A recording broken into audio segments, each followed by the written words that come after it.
Molim? Kako ste? Odlično, a vi?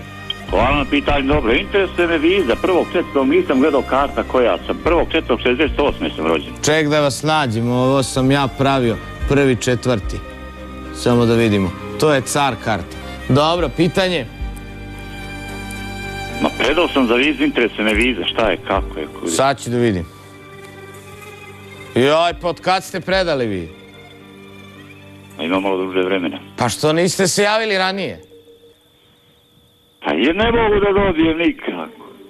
Pa znate kako, to što ste vi predali, to je zatureno u fioci ispod, propalo je. Znači kako je fioka, ona je gurnula ta žena papir i propala je dole i sad visi između fioke i stola, taj vaš papir.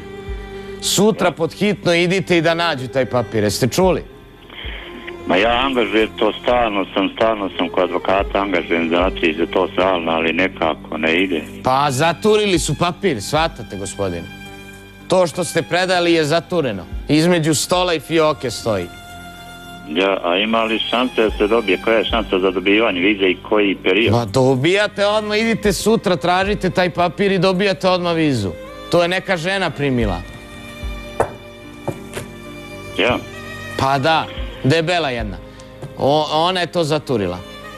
To je čovjek predao i onda on je aktivan svaki dan. Znači aktivno, što se tiče aktivnosti i to je aktivno svaki dan. Ali nekako ne ide. Šta je razlog? Koji je razlog?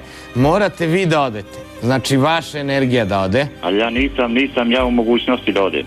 Ha, kako ne možete? Ali imate nekog rođaka? Jer to je za vani, a ja sam ovdje u Bosni.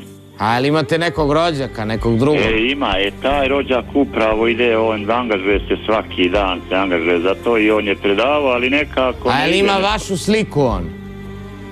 Ima sve, ima ja. Nek nosi vašu sliku u levom zadnjem džepu. Samo to, ja. To i nek nađe tu debelu ženu na šalteru. Ona zna gde je taj papir. Znači viza preostaje, nije komplikovano, ja? Pa nije, zato što ovdje pišem da, vidim da piše visa sa S. Tako da dobijate to. Dobro, hvala vam lijepo, prijatno i ugodno noć. Veliki pozdrav.